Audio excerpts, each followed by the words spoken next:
if I get the right one on. What's going on? Very, very happy afternoon now here on Cinco de Mayo. Happy May the 5th, wherever you guys are tuning into our show program. Thank you guys for watching. Now, listen, this show is a little bit different. I'm not going to say different. I mean, different time slot, from 12 to noon. And then that's because there is an actual real reason behind that, and that is because tomorrow I have an early doctor's appointment, and I will be doing a show later in the afternoon. So I want you guys to just kind of get on that routine. So tomorrow we're expected to be here roughly around noon tomorrow to talk about the sports and get you guys ready into the weekend. And so as Trey's out, we're trying to make adjustment. I've been dealing with my work injury for a couple weeks now, and I hope that we can figure things out and make, get things better on the right track. So they have me seeing a certain doctor tomorrow morning, early in the morning. So that's why we wouldn't be on here at 10 a.m.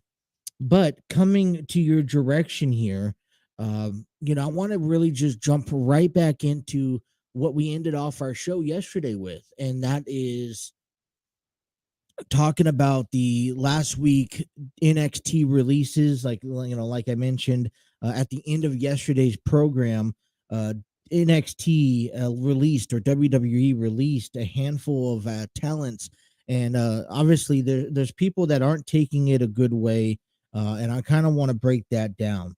Some of these names I just can't pronounce. I know Dakota Kai, Malcolm Bivens, Dexter Loomis, Paige, is it Prinzivala?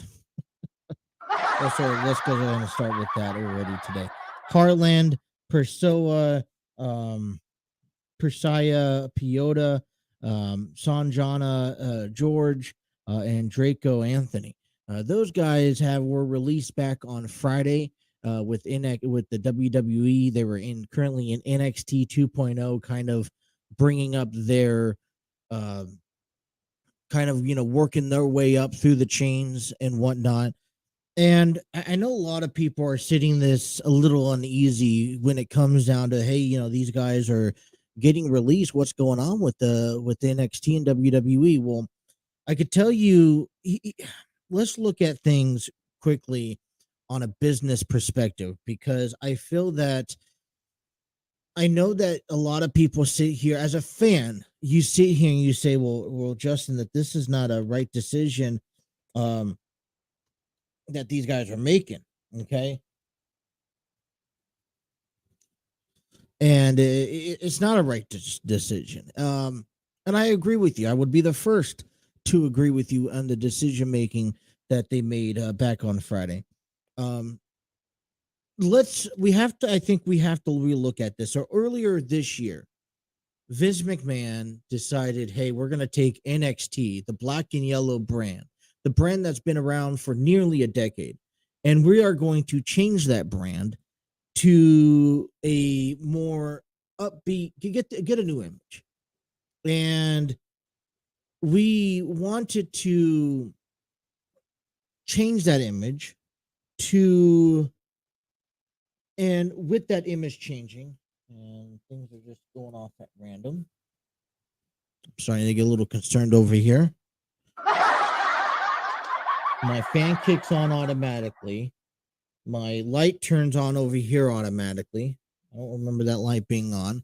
So yeah, if we're being paid a visit by anybody, let's take a step back for a moment. But let's talk about the direction that NXT 2.0 is going in. Dexter Loomis, Malcolm Bivens, Dakota Kai, Persia Piota.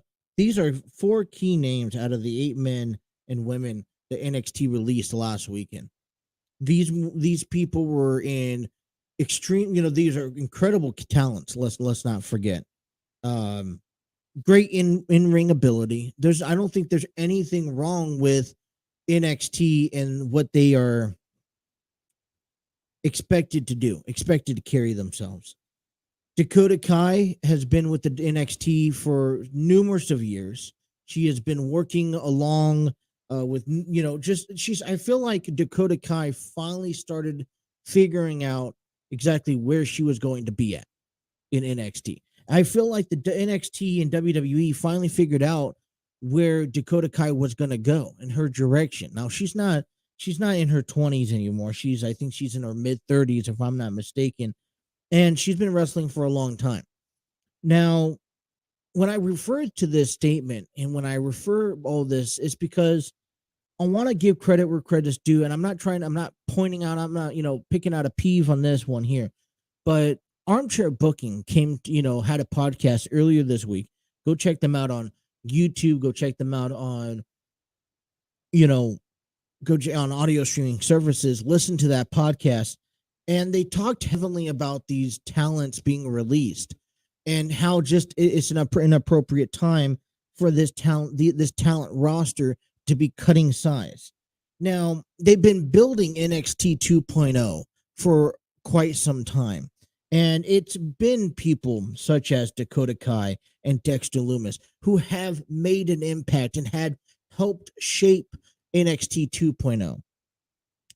But what Armchair Booking was talking about when it came down to these releases, it was, one, WWE does not have really any remorse to telling the fans a storyline to weed them in and out. Dakota Kai, if I'm not mistaken, the last time I really paid attention or watched or even really followed was right before WrestleMania. Dakota Kai and Raquel Gonzalez ended up reuniting to face on the Toxic Attraction. And from my understanding, they won. Dakota Kai and Raquel Gonzalez won at NXT I call it Stand and Deliver, but at the NXT pay-per-view, then you had Dakota Kai and Raquel Gonzalez drop the titles to Toxic Attraction, the team who lost them to begin with, that Tuesday night. And then you see Raquel Gonzalez head on over to SmackDown, which I don't know what the hell they're doing with her. And Dakota Kai kind of just been weaved off of television. Malcolm Bivens was a manager, played a distinct role. Persaya Piota, Dexter Lumis, they were playing a very entertaining role, in my opinion, coming into this event. So for me to sit here, and when I look at these names, I'm kind of in distraught. Because these are men and women on this list that when I tune in on Tuesday nights, I'm looking forward to seeing them. But here's the point that I want to address when it comes down to these men and women. And the prime example I'm going to take is, like I said, I'm going to go right back around to Dakota Kai. And the reason why I'm going to the Dakota Kai is because she's been around for, I say, 5-6 years now with NXT. And, Dwaylen from Armchair Booking mentioned, well, are you giving these guys enough time? How many years? I guess here's the question, and I want to ask a scouter. I want to ask a developmental, or personnel. I want to ask somebody, and I really want to get the insights of this. Exactly what is the appropriate time for a competitive athlete that is getting hired by by WWE or by AEW? How long do you really give them before you're like, all right, listen, this just isn't the way that it's working out? I'm not saying that it's the talent's fault, because we know as fans that Dakota Kai comes out to the ring and entertains us each and every week. We know Dexter Lumis, Persaya Piota entertains us. Malcolm Bivens entertains us. Harlan entertains us. It's not the athlete. But if the WWE doesn't know the direction that the talent's going in, or doesn't have that image, then how long do you expect them to hold on to that individual before it's like it's just not working out? I feel like it's been an eternity since we finally seen Dakota Kai in that spotlight. We finally saw it just a month ago, but I feel like at that point it was just a little too late. Now, I personally I'm a little irritated because, I really was entertained and was actually supportive of standing behind what they were doing with the Dakota Kai, teaming up once again with Raquel Gonzalez. I was that guy that sat there and said, yes, you finally given us what the fans want. But I don't know if a person like Dakota Kai is the direction that the WWE is moving in. I don't think a lot of people know the direction that the WWE is moving in. Do you know the direction that the WWE is moving in? Because each time we sit here and we talk about the WWE, okay, and we think for a moment that they have a direction that they want to go in, they end up changing it on us. I mean, I was honestly convinced that if it worked out in a favor, dropping the title to Brock Lesnar at Roman Reigns at WrestleMania would have been the best interest for Roman Reigns, so that he could especially if they're planning on having Roman Reigns and The Rock next year at WrestleMania. You got to find some time this year, you really do, to give Roman Reigns that off-screen time. Roman Reigns, go home, take care of your family, spend a couple weeks out there, come back, maybe Survivor Series or the Royal Rumble, especially if they're not promoting the match now. Now, we've already seen time and time again that shots have been taken back and forth, or at least that Roman Reigns has been throwing shots at The Rock. They've been at least allowing that to happen. But, but they kept the title on Roman Reigns, and I don't know the reason why behind it.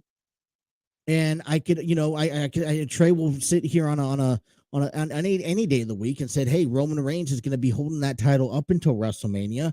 And at some point I would be like, yeah, I wouldn't doubt it.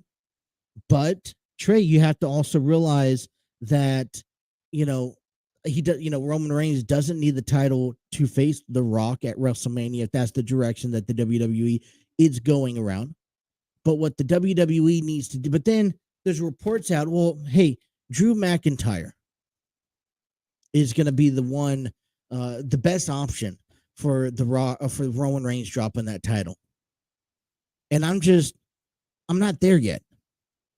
I am personally not there. I would like to see the if you haven't pushed Drew McIntyre already, and I understand his injury, but I'm just not there at that level to claim and sit there and be okay with Roman Reigns dropping the title to Drew McIntyre.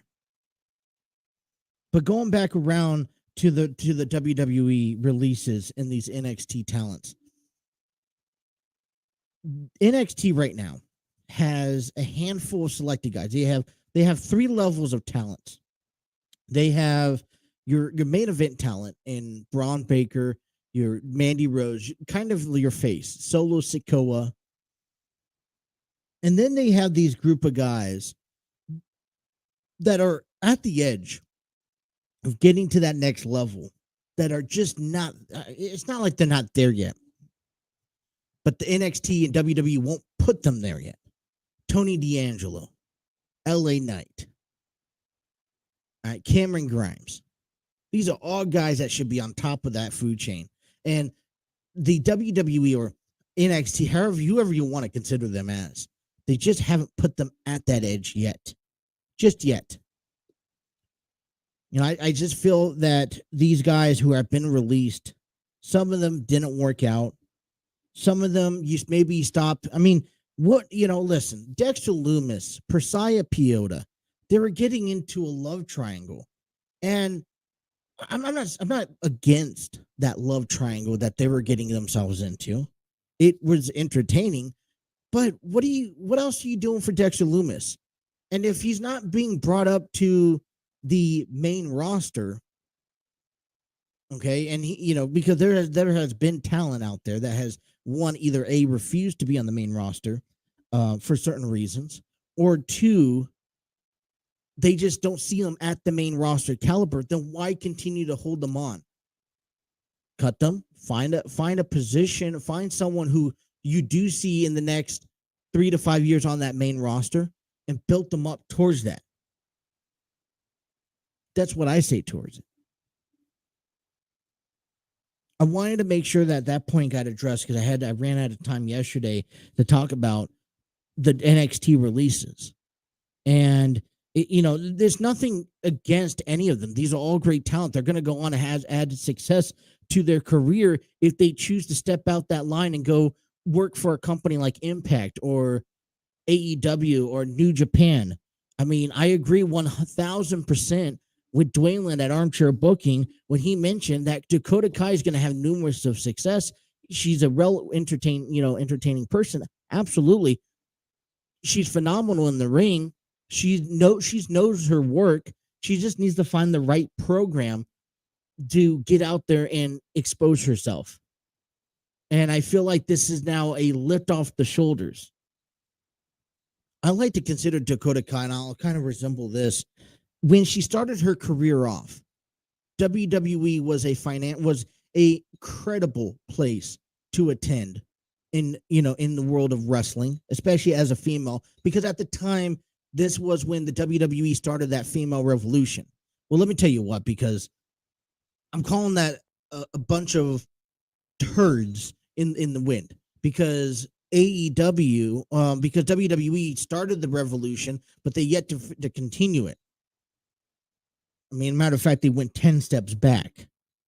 AEW, Impact Wrestling, Ring of Honor, and New Japan has all had to take it into their own power to upload it.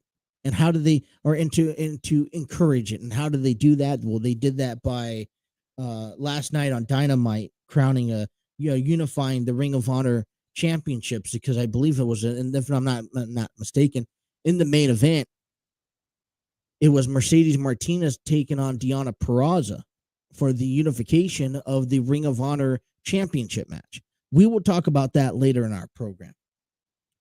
Wrestlemania Backlash is coming up here this Sunday. I have some of the matches that are set to square away, and I'll give you my thoughts on that.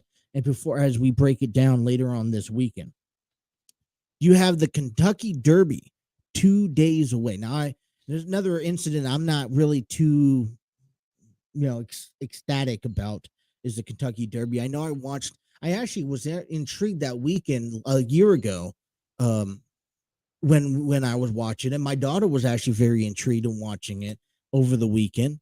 And so maybe I'll tune into it. I don't know. Man, we got some baseball. We got some basketball to talk about. We got NHL to talk about. We got the Cincinnati Reds to talk about. And man, they lost again. Another terrible game that they lost in. And it's just, it just doesn't get better. And we'll break that down here. Justin and Trey, right here on the TNC Sports Talk YouTube channel, is 2 hours today. All right. Taking you up until about 5 minutes after 2. About that time, we are going to have the Cincinnati Reds and the Milwaukee Brewers have the getaway day. First pitch is at 1:40 p.m. in Milwaukee. And we'll get to you all that information, the starting lineup and all that as that comes away. When we come back from our first break, we're going to take a timeout. But when we do come back, we will talk about the Cincinnati Reds and the Milwaukee Brewers final game last night. 18 runs. A lot of it thanks to at least about half of it thanks to a Rowdy Tellez from the Milwaukee Brewers. We'll play it all that to you. You guys are listening to Justin and Trey right here on the TNC Sports Talk YouTube channel.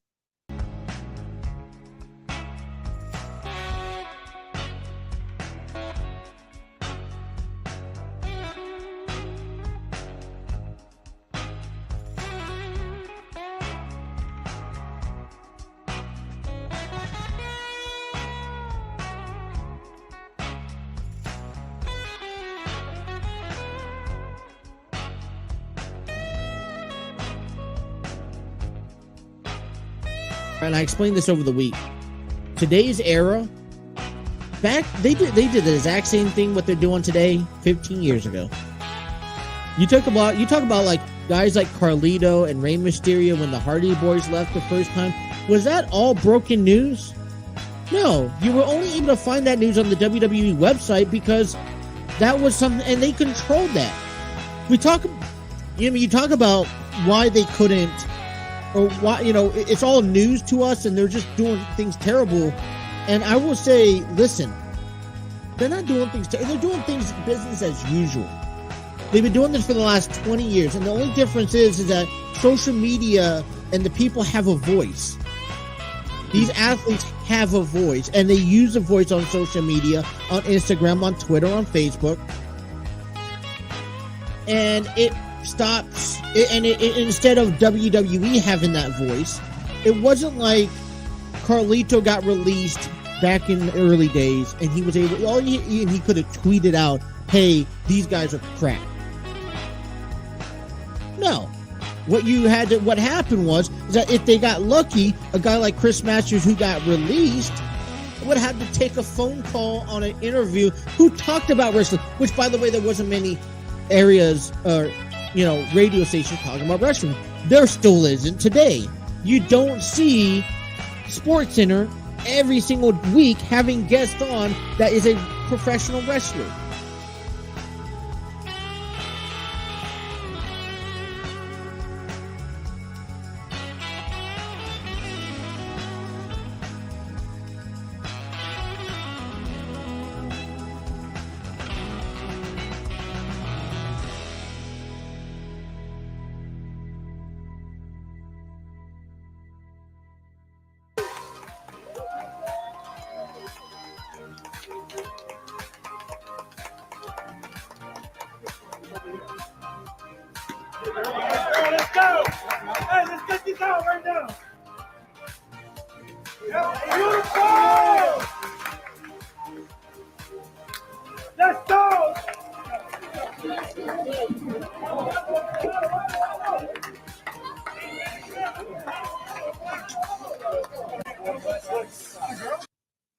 Welcome back here to Justin and Trey.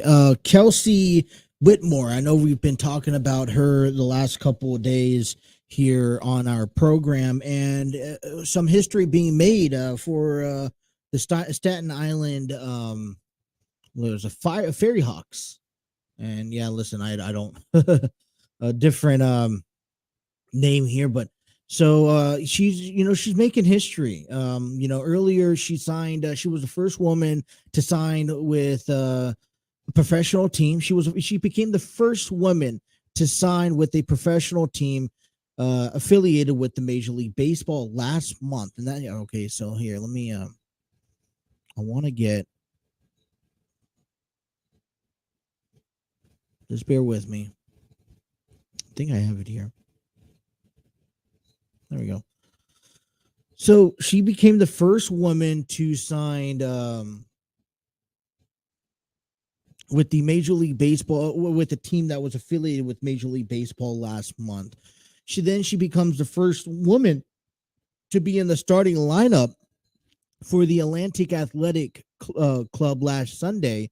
And then Kelsie Whitmore becomes the first woman to take the mound in a Atlantic League game last night, making a relief appearance in the Staten Island Fairy Hawks 3-1 loss to Lexington Legends. Now, we already knew she was going to be making a debut on the mound here at some point. Whitmore, she's 23 years old, two-way player who started in left field in her very first game back on Sunday, was called upon to get her club out, or to get her club out of the bases loaded gem, and she delivered. Okay, she in her result, she pitched a ball, a called strike, and on a 1-2 count, it was a fly out, and she got ahead into the count early on. She looked really incredible. This is a really even though the Staten Island was unable to come back from this loss here. The pressure, the delivery to the mound. I feel like this is just another moment in professional baseball as we step forward. I guess let me ask you this. At some point, do you see, because here's the thing, the women's revolution of sports entertainment doesn't just fall and lie under professional fighting, professional wrestling.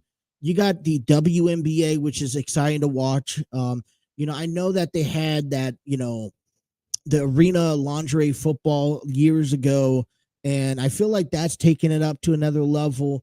You got women playing college football at some points. I know they're making a statement at high school levels. Same thing would go with baseball and basketball and hockey. And women are, the women's world of entertainment is just it's soaring through the skies. I am just struck and as a full supporter, I am a full supporter. I encourage, I at this point, listen, these women out there in this world, they could do so much more than what men can handle.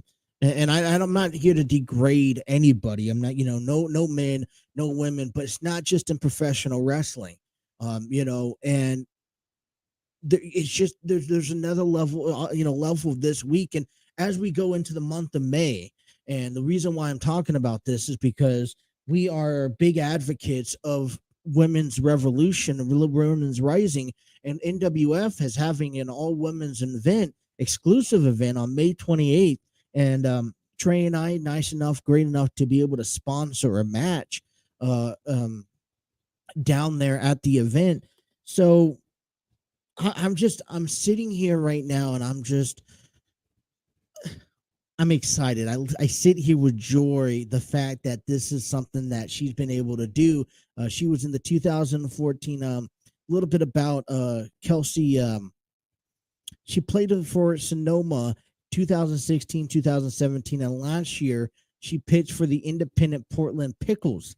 She also played for the U.S. Women's National Baseball Team, winning the silver medal in 2014, Women's Baseball World Cup, and a gold medal at the 2015 Pan American Games. She posted a 1.35 ERA for Team USA from 2014 to 2019 and hit 348 during a 2019 Pan Am Games. Now, here's the point. I mean, I know I may be sounding ridiculous when I say this, but at some point, do you see a woman starring in Major League Baseball? I sure can. And I would be ecstatic if we got a chance to see that. But congratulations to Kelsie Whitmore. Hey, listen, one positive thing at least comes out of this situation, because I tell you, we are still in devastating. Last night's ball game between the Cincinnati Reds and the Milwaukee Brewers, man, it got off to a bad late start. It got off to a terrible start. It could not catch up from there. The Milwaukee Brewers put up 18 runs on 17 hits, while the Cincinnati Reds put up 4 runs off of 7 hits. Now, I don't know about you. How do you, after a while, okay, they're sitting there and they are 3-21. All right, going into today's game. We'll get to your lineups later on today. Don't worry. But 3 for 21. And was it the pitching? Okay, Vladimir Gutierrez, 4 in a third inning pitched last night. 8 hits allowed, 7 runs in, 2 walks, 2 strikeouts. Compared to a Freddie Peralta, which was the opposing pitcher, 5 innings pitched, 5 hits, 3 runs, 2 walks, 7 strikeouts. But it wasn't. I don't even think they would have lost anyways. But it wasn't even like what's taken away is the highlight of last night. The special athlete that was Rowdy Tellez. He went 4 for 6, 2 runs, 8 RBIs, 1 strikeout, and 2 grand slams. I'm telling you, you have to see this highlight. You just watch. This is Rowdy Tellez in his night last night. This one is crushed. deep center and a grand slam for Rowdy Tellez. This one's off of a. This one's off of a 2-2 tie. He clears the bases. Boy, that's just the first one. They're going to enjoy the bell. Now here's the thing: bottom of the sixth inning, the Reds are down 7-3, so they've practically already lost the game, considering they scored one more run in the ninth inning. But a man on, all right. And Tellez cranks one towards right. Back track, he's done it again. 8 RBIs total. A grand slam, a 2-run home run. And wait for this last one. 6th time in his career with a multi-homer game. Happy night, Rowdy. 3 for 4. Tellez, deep right, back. Oh, gosh, that looks like that was out of here. Came inches shy. 1 run is in. Oh. 2 runs are in. Rowdy Tellez missed another grand slam by a foot. Oh, my. It would have been something to behold. Scored 2 more runs, but it's just shy of a grand slam. And I tell you, boy, Rowdy Tellez just had an incredible day against. Choose Gel V Power now. No, don't play it. Oh my goodness! All right, there you go. Rowdy Tellez just had an incredible day. I want to give a shout out before that video. That is on MLB.com, and it was on the news on the highlights feed. So thank you to MLB.com for having that video. But it's just kind of like that sting a little bit. I mean, I honestly, I feel so terrible. I mean, I'm not feeling terrible much more for the fans.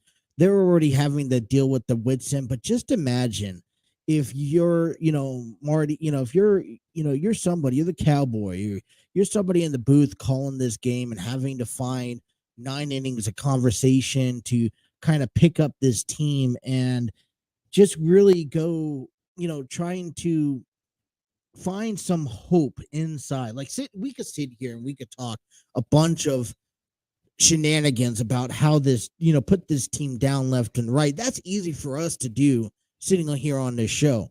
But to be able to, to be someone who goes to each and every game, like their game starts here in about an hour from now. All right. We'll get you the lineups and everything about the game. But when you listen to it on the radio, I encourage you to listen to it on the radio, and you just find it difficult for Reds fans to, or even the announcers. I'm like, I feel so bad for them. I was listening to it last night on the way home. I had a couple of events. A couple of things I was doing with a couple of friends, and I was listening to the game on the way home, and I was just like, dude, like I just can't wrap my head around the fact that they're calling grand slams, for the other team. And, and I'm like, it doesn't get any better. Tyler Naquin, Nick Senzel, both scratched out of yesterday's lineup, both placed on, on the 10-day IL. It doesn't add any hope. And, for David Bell, the manager, to find, I don't know, how much do you blame David Bell for the way that they don't pitch when you're starting pitcher? Even though he went 4 or 5 innings, which I guess, you should be solidated in 5 or 6 innings by now. Okay. Solid. Okay. 3 to 4 runs at most. When Gutierrez gives up 7 runs, but pitches at least 2/3 of the game. It's not a formula for success. So, I think it does suck when, the fact that Tyler Naquin, Nick Senzel's out for a 10-day DL, that really, really hurts this week. And not only, Stevenson came back, but then Votto's out. Now Nick, Naquin, Senzel. I mean, what do you expect from Tommy Pham, from Mike Moustakas when you don't have your core key guys each and every, each and in and out of there? But it's not like the Reds are not putting up the runs, or not putting up the base hits and the runs. They put 4 runs across the board. It's nothing compared to the 18 runs back on, from their opponent. It's just not. But we'll get you more of the Reds and the Brewers as they get way to schedule for today. We have Hunter Green on the mound. He's 1-3 for the Cincinnati Reds, taking on the Milwaukee Brewers, who are 17-8. I believe they're in first place. Adrian Hauser will be on the mound for the Milwaukee Brewers. He's 2-for-2 on the season. His ERA is a 2.38. They go in today trying to avoid a sweep. I'm hoping that they could find something going into this series, avoid the sweep here, get some runs across the board. I mean, when your opponent's pitcher's ERA is 3 times as less as yours, so that's a little devastating.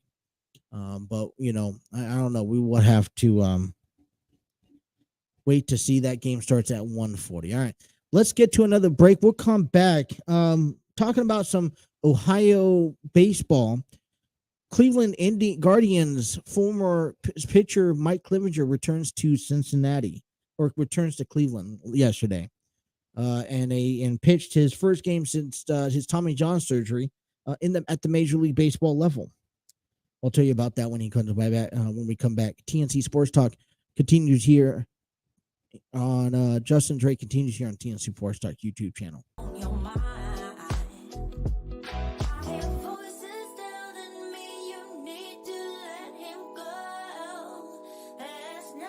Help welcome me, David. Is it Fulcher? Did I say that correctly? It is Fulcher, Fulcher. How you guys doing, man? I'm doing good. And you? Well, it's funny, man. My wife and I have been moving for the last couple of days, and when the wife says she wants me to grab boxes and move them around, I'm supposed to do what I'm supposed to do.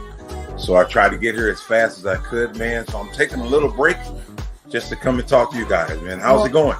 It's going great, and I appreciate you taking the time to talk to us. Gosh, we got a lot of great football coming up here. Pro Bowl tomorrow, the Super Bowl coming up next Sunday. You got a chance to be a part of both of them in your career. Can you kind of walk us through both of the experience, being a 3-time Pro Bowler and getting a chance to play in the Super Bowl? Well, let's talk Super Bowl first, man. Okay. I will tell you that, my first 3 years in the league, having an opportunity to go to the Super Bowl, not too many people get a chance to do that. This team that they got now, guys are second and third years going to the Super Bowl. So that's pretty exciting. And when I played in the Super Bowl back in 1988, I'm not even sure if you guys were born yet. But if you weren't, then, now you guys get a chance to see what Cincinnati football is really about. Yeah. But back in 1988, man, that was a phenomenal year for us. The year before, we went 4-12 due to the strike year. So we missed a lot of games that were pretty close, but we didn't finish. So then the following year, we played a pretty good year. We finished 14-5 and wind up losing to the 49ers in the Super Bowl, which was probably the ultimate game I've ever played in, due to the fact that we're playing against the San Francisco 49ers. I was hoping that a Bengals 49ers rematch would have been great, round 3, but the Rams said no, not this time.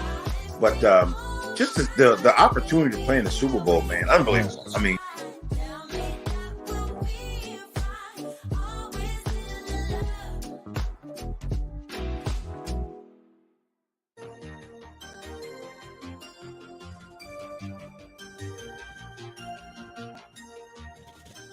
TNC Sports Talk is brought to you by Manscaped, who's the best in men's below the waist grooming. Their products are precision-engineered tools for your family jewels. Manscaped Performance Package is the ultimate men's hygiene bundle. Join over 4 million men worldwide who trust Manscaped with this exclusive offer for you. Get 20% off and free worldwide shipping with the code TNC20 at manscaped.com. Okay, that is 20% off with free shipping at manscaped.com by using promo code TNC20. Unlock your confidence and always use the right tools with the job at Manscaped.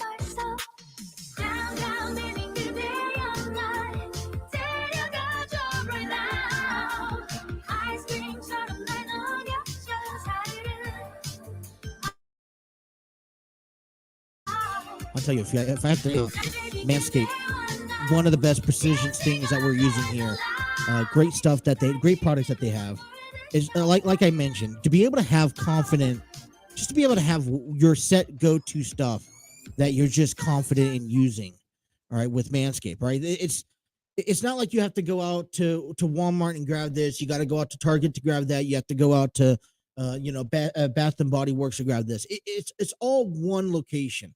And like I said, I know it's all about trying to find the right stuff, not only for your grooming techniques, but your personal hygiene. You're talking about body wash, deodorant, cologne, shampoo, conditioner, everything that you need. And it's nice. They set up great bundle deals. Definitely check them out. Save 20% today by heading off to manscaped.com with promo code TNC20. All right. The Reds and the Brewers square off against in the last game of the series today at 1:40. Like I said, we'll get to the lineup here probably at the top of the hour. The Mike Clevenger, who was a former starting pitcher for the Cleveland Indians, made his return back to Cleveland, but as a San Diego Padre. He was traded back in 2020 on the MLB short season last year, and he was given the nod after having Tommy John surgery, missed the entire 2021 season. He came out, pitched out yesterday. Now he was scheduled to pitch on Tuesday, but yet Tuesday was rained out, so they had a doubleheader to yesterday. All 19 innings. As a matter of fact, there was all 18 innings. As a matter of fact, there was 19 innings because this is game 2 went to an extra inning. But Mike Clevenger in game 1, he pitched 4 2/3 of an inning, 4 hits allowed, 3 runs allowed, 3 walks, 4 strikeouts. Not too bad as a starting pitcher. You think that's the same numbers equivalent to a guy like Vladimir Gutierrez, who's had a solid 3, 4, 5 starts now to begin the season. Padres won that first game 5-4. They dropped the second game 5-6. And the reason why I want to mention that up here is that the Padres in a doubleheader for one game, okay, well, doubleheader playing 2 games. And this is kind of what you've expected to do. The Padres had 10 pitchers, a combination, both game 1 and game 2, 10 pitchers went over 2 games in 19 innings. And what was the results? Well, they won the first game. They lost the second one. All right. But when you look at the Cincinnati Reds over a game on Tuesday and a game on Wednesday, the Reds had 11 pitchers, 2 games, but then 1 inning less. And you know what the results were? They lost last night's game 4-18, and then lost Tuesday 3-6. I want you to paint that picture in your head. A team like the Padres, who are on a winning record, okay, they're coming home tonight to face the Miami Marlins, and I believe in a 4-game series. And you have the Cincinnati Reds, who can't even win more games than the Cincinnati Bengals last 2 seasons ago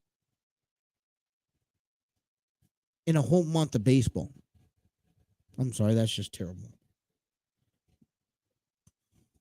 I'm not solidated by that. All right. Another interesting news coming out to you guys. I'll bring that to you guys coming up here right after this quick promotional ad.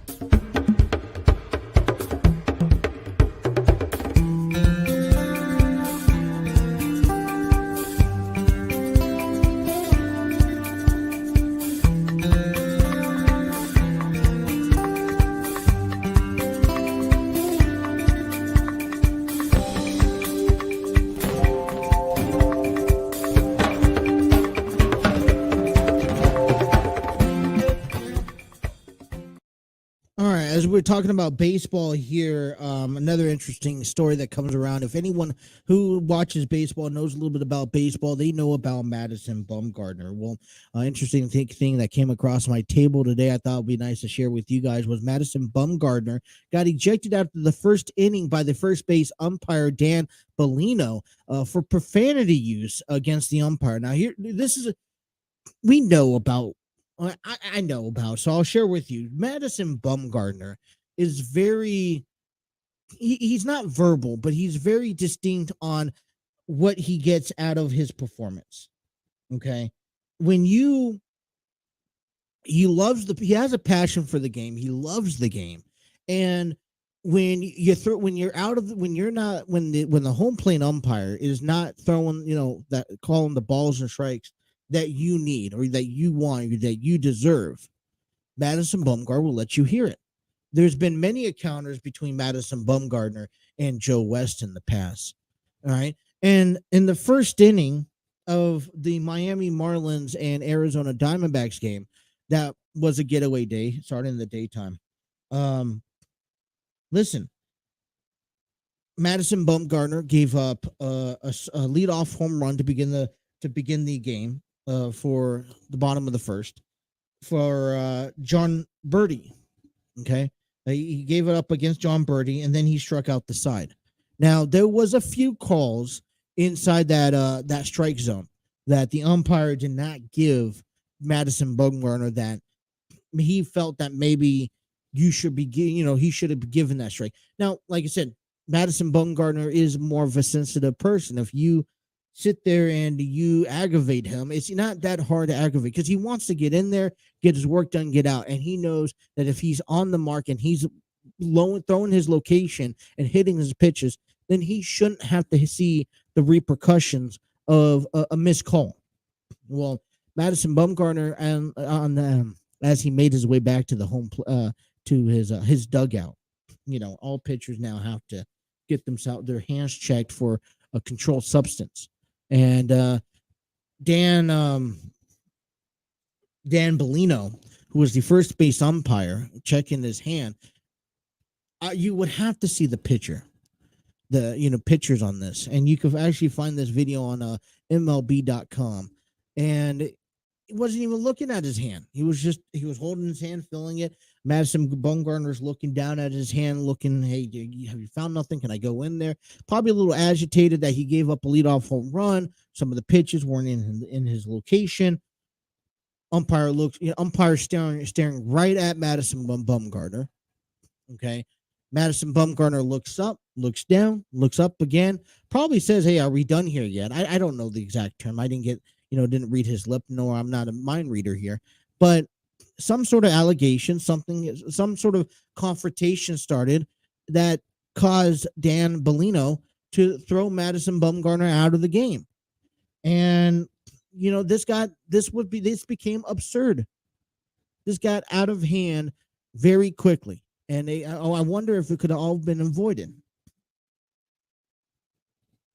Madison Bumgarner has only been ejected one other time, and that was back in June 11, 2008, and that was for balls and strikes.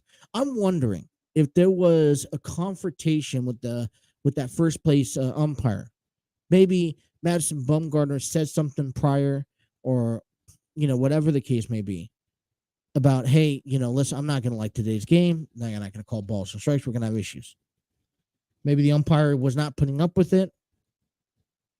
But, luckily, the Diamondbacks were able to come back and win 8-7. I could have just imagined if the, but as a pitcher for the Arizona Diamondbacks, that's a whole start that was wasted. Because now his next chance to go up is in 5 days. And that can very well affect Madison Bumgarner. I don't know. I just thought that was instinct. I feel like this year is going to be the oppose of, pitchers want to establish their control. They don't want the aggression. If they feel that, hey, a player or a coach or a manager is going to get after them early on, they kind of like, nope, let's get away from this. But Madison Bumgarner was ejected. And it doesn't look bad on anybody's side. It doesn't matter. It just doesn't look bad. It doesn't look good. All right, NBA playoffs here. The Philadelphia 76ers lost to Miami Heat. Now, I'm going to tell you this. I'm a little surprised how. Well, let me save that for next one.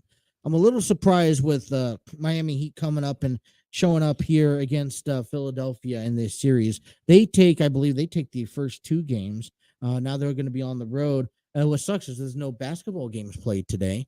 They're going to play. The next game is played tomorrow. But a little surprise out of Miami, and then also the Phoenix Suns. Phoenix Suns beat the Dallas Mavericks 129-109. And this one here, Phoenix Suns leads the series 2-0. Now, Chris Paul had a stellar, and I'm talking about a stellar 4th period, 11 straight wins. Now the Phoenix Suns put over Dallas Mavericks, including the regular season. Something just, I feel like now in the NBA, you're starting to find yourself that, hey, playoffs are here. You have your final 8 teams in the run. Okay, we're going to wean out the guys who are tired, who don't really belong in the final 4. And, these are the guys who are making that impact. So Miami and Phoenix won yesterday's game. Like I said, there's no NBA games today. That continues tomorrow. Over in the NHL here, okay, let's talk a little bit about that as we progress. The couple of scores around the scoreboard. Carolina once again destroyed Boston 5-2. Tampa Bay comes back to beat Toronto after losing 2 days ago. They beat the Maple Leafs 5-3. The Minnesota defeated St. Louis 6-2, and then Edmonton just shut out the LA Kings. Okay.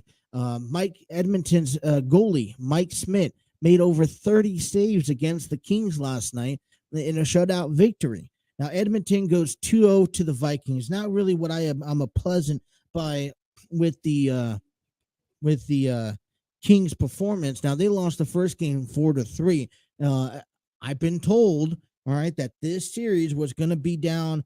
This was going to be a really good series between the Kings and Edmonton. And the fact that Edmonton the Oilers shut out the Kings, I'm a little worried about that. Now, I told you guys here, okay, that one of the series I was really looking forward to was the Pittsburgh Penguins and the New York Rangers. Now, there's just something about the history between these two hockey teams that I just found an interest and a fascination to look at. They play tonight at 7 p.m.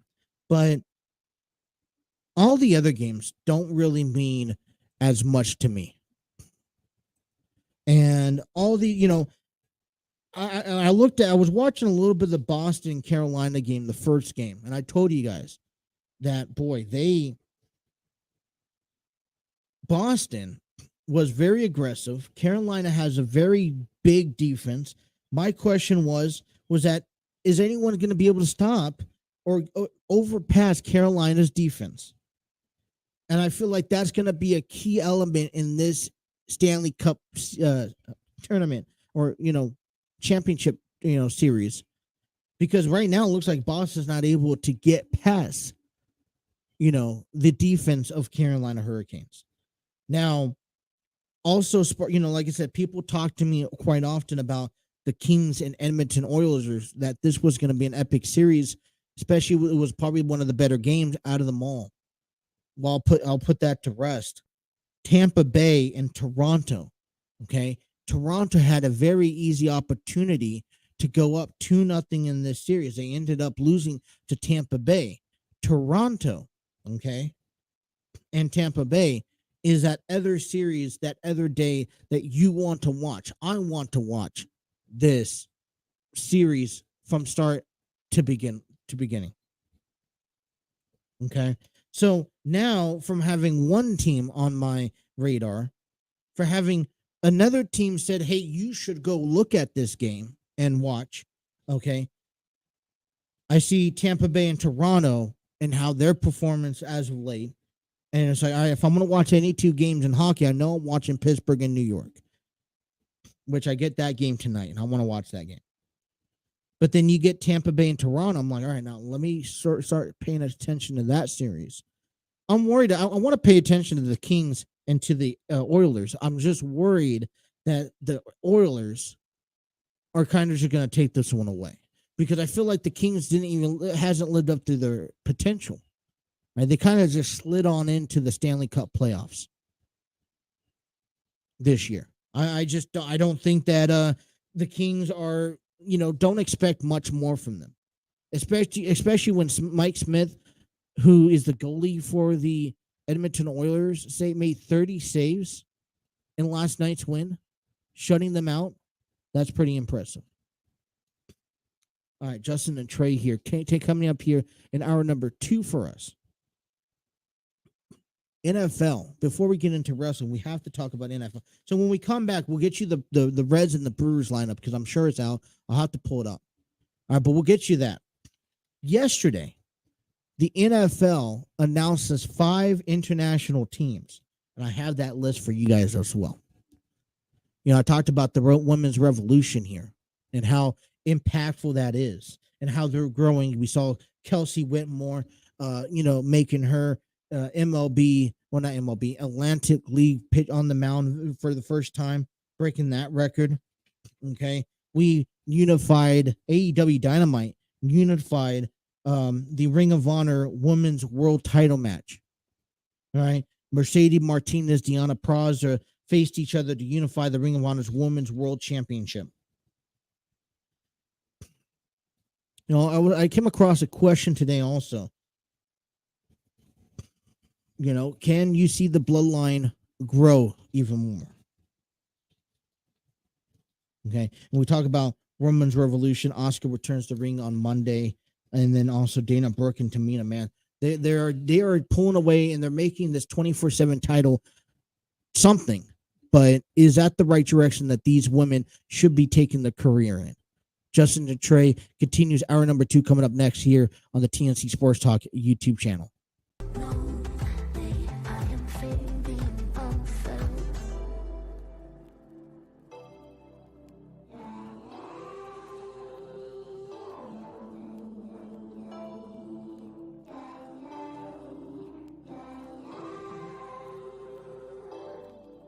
You look worried, and maybe you should be, cause this is a warning that I'm throwing out, cause I'm the worst player that ever would play you, to mix up sweet words with the girl's sanity.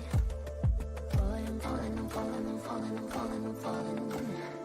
You could, I mean, you should be able to type in TNC Sports Talk, the Jay and Trey podcast stuff. It's a little difficult to find.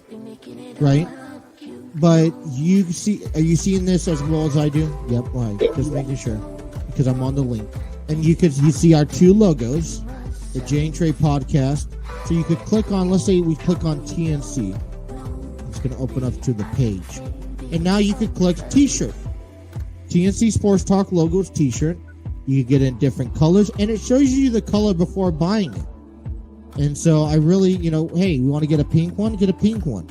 It fits to male, female. And so all I had to do was upload the logo. And it did all this for me.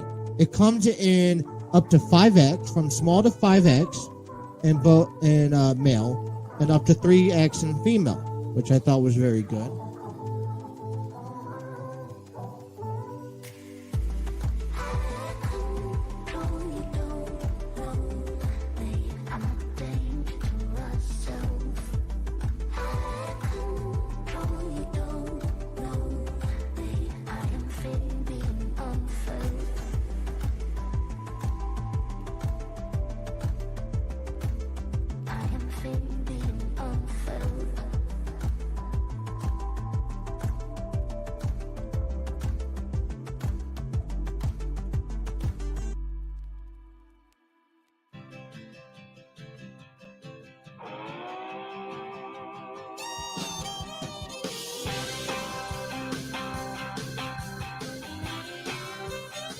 Well, when I woke up, she was looking at me.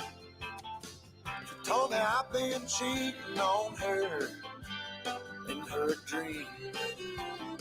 Lord, it wasn't a thing I could do or say.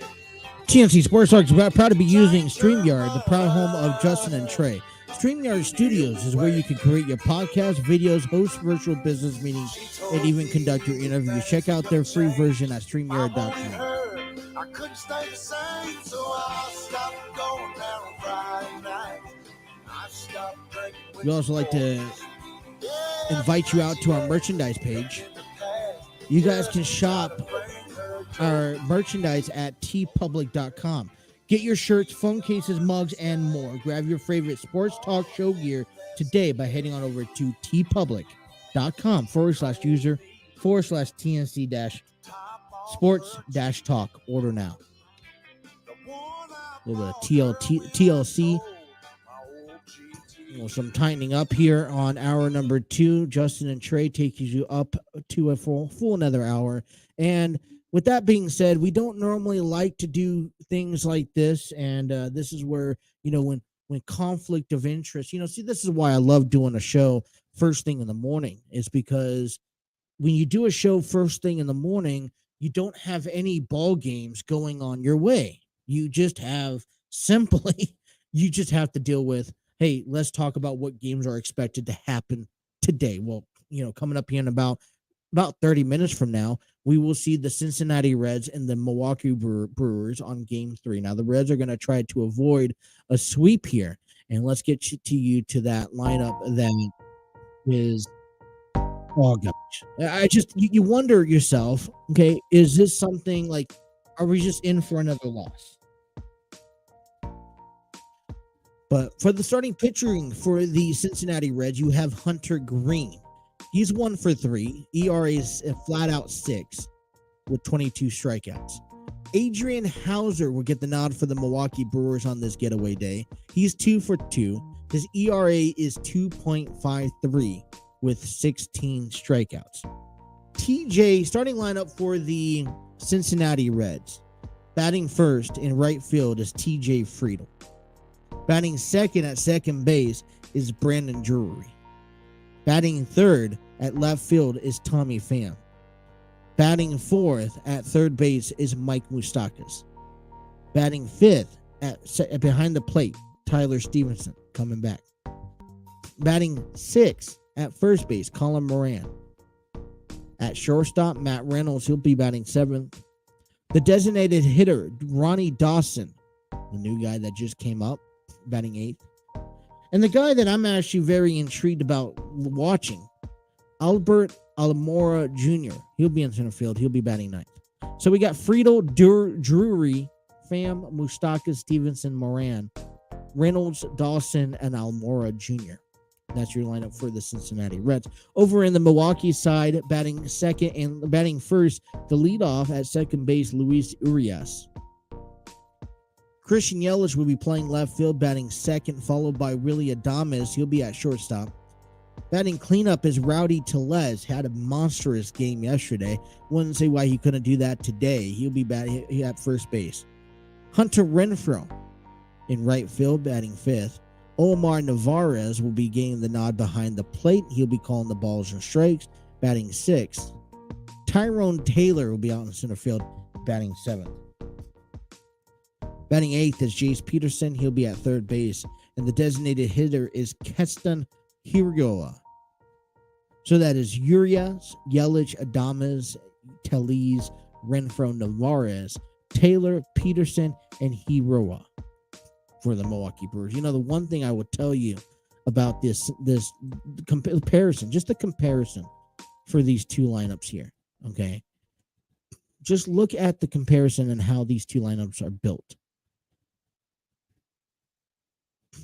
Ronnie Dawson is I don't know much about. Matt Reynolds is still very new. There's not many home runs selective. You got Brandon Drury with 4, Tommy Pham with 4, Mike Moustakas with 5, or with 1. Sorry. Tyler Stevenson is with 2. So 10, 11 home runs combination of the month so far in this month. Only 1 stolen base, and you got a fair share of RBIs. But you want to look at a winning team. And again, you got to imagine looking at how this Milwaukee Brewers lineup is dealt with. All right. Christian Yelich. And, I mean, these guys ain't batting 350, 400. I mean, you got Luis Urias up in the 600 range. He's the only guy. Jace Peterson is batting 159. But I think collectively, you know, when you look at when they are hitting, I mean, down the lineup, Yelich, 3 home runs. Willie Adames, 6. Tellez, 7. Hunter Renfroe, 5. I mean, that just it adds up. 14 RBIs, 17 RBIs, 21 RBIs, 10 RBIs. You know, it's a lot more than what the Reds are putting up. And yes, it does. It does, I think, sting a little bit when you have guys that were anticipated like Nick Senzel and Tyler Naquin, and they're out of the game. I wasn't expecting that. It just, the woes continue to adapt. So that is going to be the early game, Reds and Brewers. The Angels and the Red Sox will have the getaway day as well. The only other day game will be Colorado hosting Washington for that. So that is your little roster starting lineup for the Reds and the Brewers today. All right, let's get to you guys the 5 international teams or games that are going to be played this year. And I thought that this was pretty exciting because you're starting to see some new packages. Now, a lot of these games are going to be in London, okay? This was actually released yesterday. All right, they announced 5 games for 2022 International Series. I think this is pretty awesome. First NFL, the first ever NFL regular season game in Germany is also set. So let me kind of just break this down to you and get you guys a little bit on how this works. All right, the Seattle Seahawks will face the Tampa Bay Buccaneers at 9:30 a.m. Eastern Time on November the 13th at Allianz Arena, home of the FC Bayern Munich. In Munich, the league announced Wednesday the game will be aired on the NFL Network. Just, by the way, a lot of these games expect them to be on the NFL Network. In February, the NFL announced the participation of 5 teams: the Buccaneers, Arizona Cardinals, Jacksonville Jaguars, New Orleans Saints, and the Green Bay Packers in an international game for 2022. That's 5 teams. All right. What are we missing? I'll let you know. Are we missing? I don't think they announced the Giants. No, they were at it. All right, so here's the full on schedule for you guys. I'm going to announce it here. I have a little bit up on the screen. The first game will be on October 2nd on the NFL Network, 9:30 a.m. Eastern Time. Will be held at the Tottenham Hotspur Stadium in London, UK. All right, pair of teams, new head coaches will clash with Kevin O'Connell. Vikings will face off against Dennis Allen's Saints. The important NFC matchup is a rematch of the 2017 playoffs. All right, so this is based off of the 2017 playoffs. The Minneapolis Miracle will feature 2 teams who finished just outside of the playoffs in 2021 and are also looking to reverse their fortunes in 2022. Led by the offensive standouts, Kirk Cousins, Delvin Cooks, and Justin Jefferson, the Vikings must contend with the stellar Cameron Jordan-led Saints defense. So that's going to be a pretty matchup. And I like how there's a little bit of history on why this game is happening, and especially overseas. The next one will be on October 9th. So the first one was October 2nd. This one's October 9th. The New York Giants and the Green Bay Packers also be held at Tottenham Hotspur Stadium in London, UK. Will be aired at 9:30 a.m. Eastern Standard Time on the NFL Network. The Green Bay will become the 32nd and final team to play its first game in London since 2007. That's incredible. That means it took them a decade and a half for all 32 teams to make their way out there. Okay. And they'll do it against the Giants. This Tottenham matchup will feature the NFC's top seed in 2021 against the Giants. Teams taking its steps into a new era with the head coach of Brian DeBall and an injection of young talent. All right. I like that. Okay. You have a veteran, hard-headed matchup with the Green Bay Packers and the New York Giants. Who doesn't want to see the New York Giants? I think when you affiliate New York, you got to mention the Giants involved. I mean, I'm okay with it. I'm perfectly fine with this. The next one's going to be a little different. The Denver Broncos will be taking on the Jacksonville Jaguars.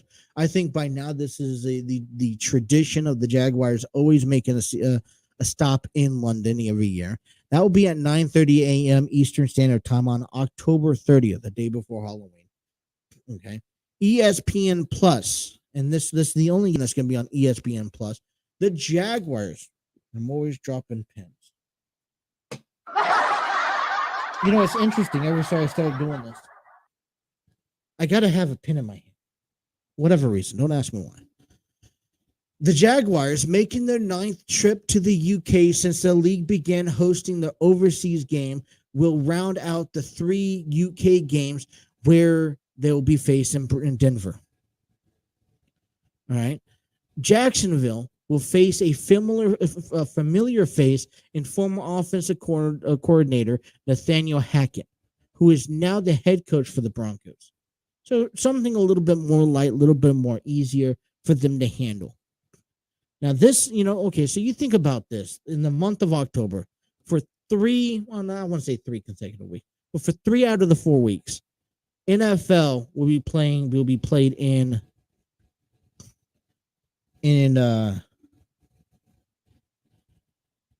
London, UK. Okay. You start thinking about the first 8 to 10 weeks and things start getting a little interesting, right? You have the first one about 5-6 weeks maybe into the season. That's okay. 7, 8, 9. All right. This one here coming up, this is actually the 10th week, and I know that this is going to be the biggest game. The biggest game is on the NFL Network. This is the Tampa Bay Buccaneers hosting the Seattle Seahawks. All right. At the Allianz Arena, home of the FC Bayern Munich, Germany, 9:30 a.m. Eastern Time, November 13th. Now, this is the one that you want to catch. This is kind of a Super Bowl, I want to say a Super Bowl rematch, but the 2020 Super Bowl champs will begin the future of Tom Brady on a roster constructed to win, now under new head coach Todd Bowles. They take a new look. Seattle's team in the midst of its first season under a decade without Russell Wilson, the starting quarterback. There's a little bit more significance coming into this here. Okay. Look at this for an example. Tom Brady will be the first quarterback in franchise in history of the NFL to be played in 4 different countries, including the U.S. I think that's pretty amazing.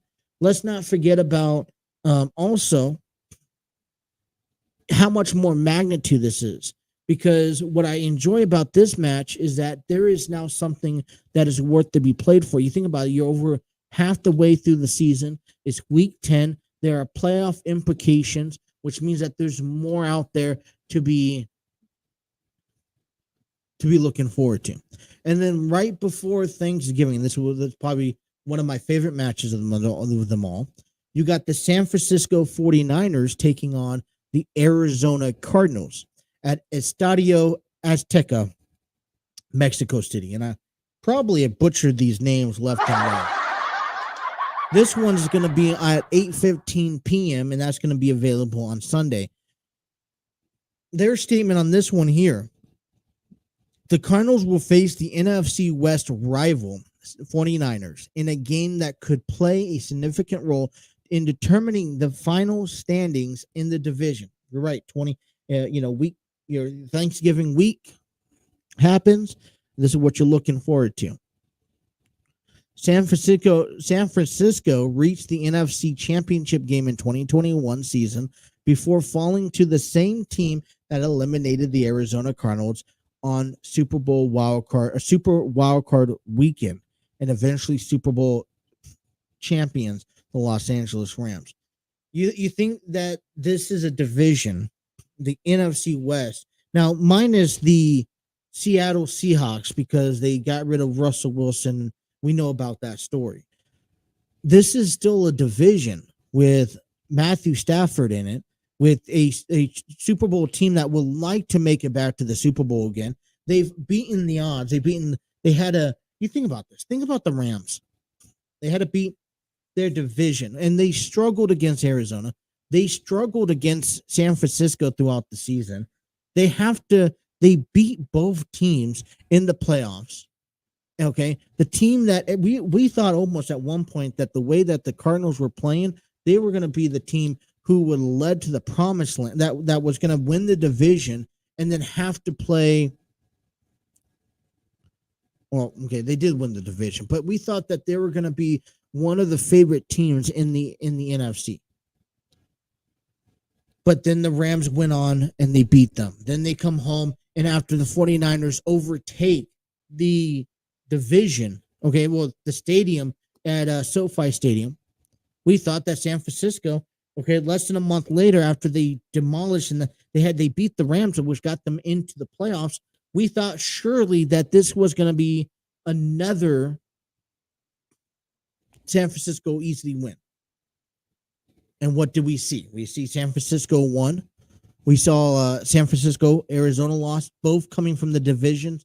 And then we saw the Rams beat the Buccaneers, probably the best team in the NFL, or at least in the NFC. The implications on this game, just few more steps closer. I believe this is this is week 11 of the season. So I know for a fact. Now, I don't know about how you guys are going to feel, but the first 3 games, I'll watch it if I wake up in the morning and I remember to turn it on. But when it comes down to Seattle and Tampa Bay, I'm tuning in for Tom Brady. When it comes down to San Francisco and Arizona, I'm tuning in for this game, especially if these are 2 teams that are looking to be in the postseason matchup. International games for NFL, check them out as well. All right, let's take a timeout. When we come back, we have crowned ourselves we have unified Ring of Honor championships, women's championships on AEW Dynamite. That gets explained and more. Justin and Trey returns on the TNC Sports Talk YouTube channel.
You guys, don't forget, we are also brought to you by TNC Sports Talk is also brought to you by SeatGeek.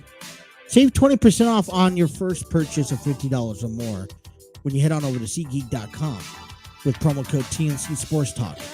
Now, if you guys are looking to get your own, next time you guys go out to an event, next time you guys go out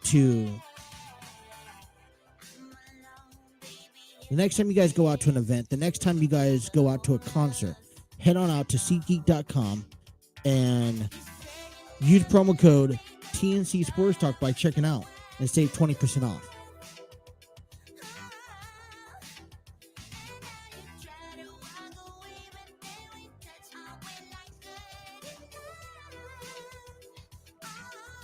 Just having a fun here on a Thursday. Like I said, tomorrow we will be back with you from noon to 2 as well, because I have a doctor's appointment tomorrow morning that's going to conflict with the schedule that I have at Task. And if you guys are listening to our show, the Padres, well, not the Reds. The first thing that comes out of my mouth is the Padres for some reason. Don't ask me. The Reds and the Milwaukee Brewers are set to square away. Maybe because the Padres are playing better. That's what I'm thinking. We have unified the women's Ring of Honor women's. You know what? I did all that work. You could have just popped you up there. You guys could have saw that. Oh my goodness! Look at that. The international games. That's what happens when you preset things a couple hours early. You forget that you have certain things that you can pop up on your show on the screen size. But we have Mercedes Martinez, who defeated Deonna Purrazzo for to unify the Ring of Honor Women's World Championship last night on AEW Dynamite in the main event. Now, we're just, I think this is correlates the entire format of this women's conversation talk. We had Kelsie Whitmore made her on the mound debut yesterday for the Atlantic League. Mercedes Martinez. Now, hey, listen, she is one of the better athletes that it gets overlooked. You want to talk about one of the most overlooked competitors in AEW or in WWE or professional wrestling, Mercedes Martinez. And this is a prime example where, as much as you could get frustrated for WWE releasing Dakota Kai, I'm telling you that this right here, looking at Mercedes Martinez hold up both championships to unify them, I say that this is the reason why you have to be optimistic about this, because what did Dakota Kai do in NXT besides winning NXT Women's Tag Team Championships? I believe she was 2-time, okay, or at least 1 time. I know that for a fact. But they have also held it on for a low period of time. Now, I'm not saying AEW is perfect at this, because they are not.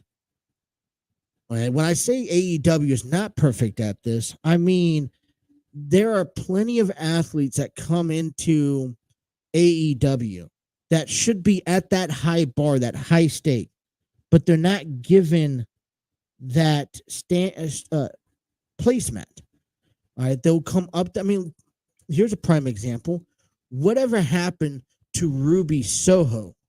The last time that I've really seen her go after anything was when she was involved into the TBS Women's Championship tournament that we saw Cora Jade win. No, not Cora Jade, Jade Cargill. Okay, my Jade's all mixed up. Jade Cargill was the one who ended up winning that, and that was with Thunder Rosa. And I'm excited for Mercedes Martinez to defeat Deonna Purrazzo. I'm excited because we're seeing something new. Okay? I'm excited because this championship is being spread around, because it was with Ring of Honor.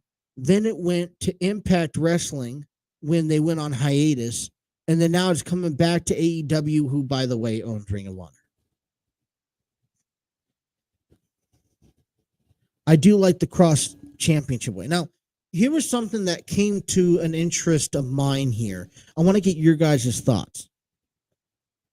Okay, there's just something that popped up that changed everything.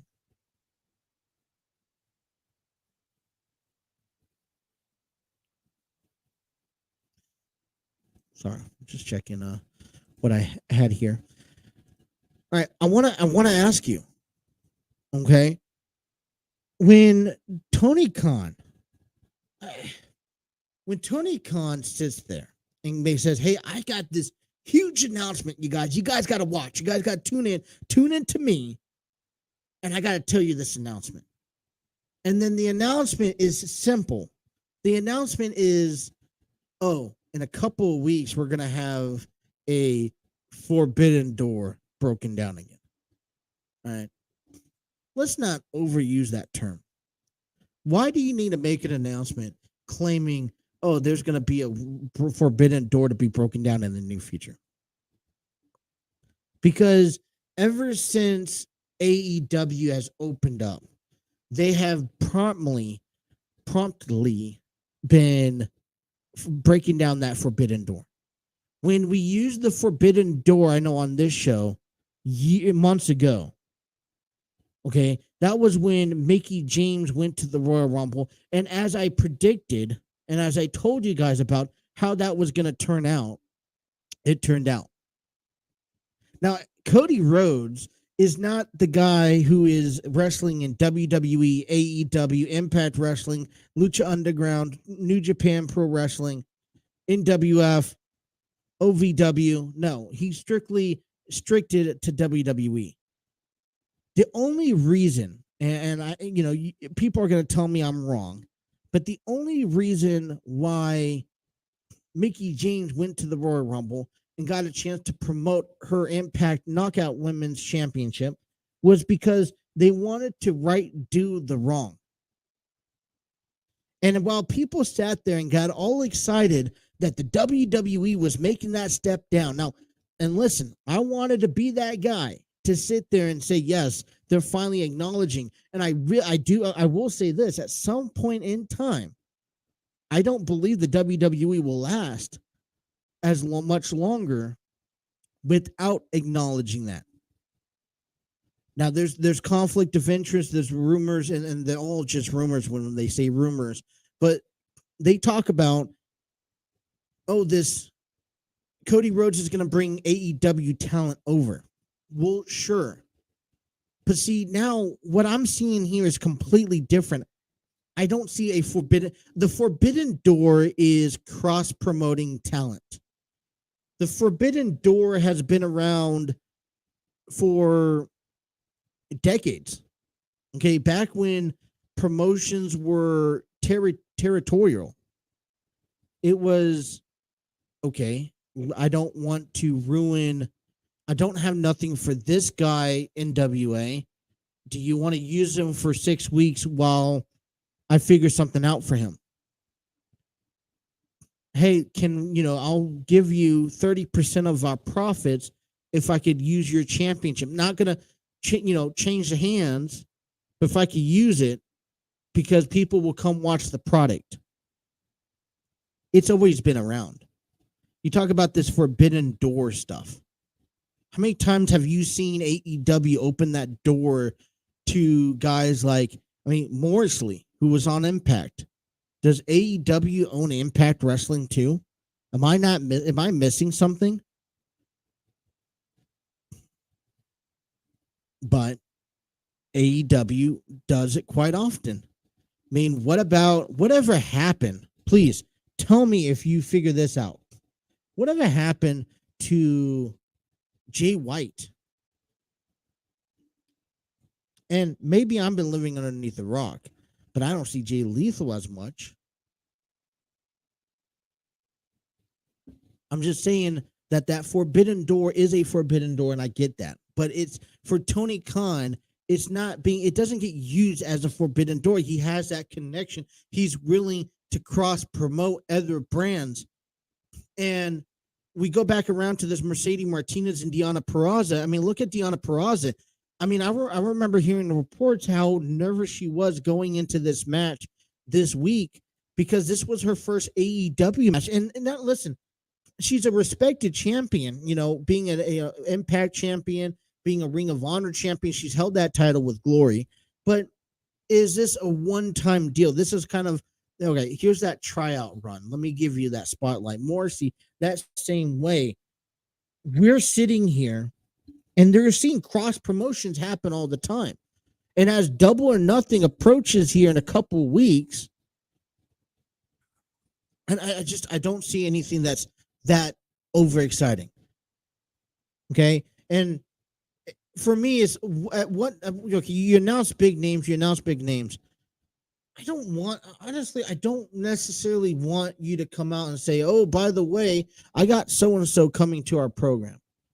Not saying because it ruins the credibility, because, he does, Tony Khan does commit to that. He makes that statement true. But at the same time, I would like to just see the return.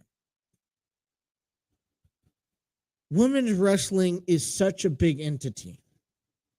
You guys, we saw the women's revolution in the world is such a big entity, you guys. And this is why I'm so glad about it. There is not a single woman out there that doesn't deserve to be paid the same way that males do.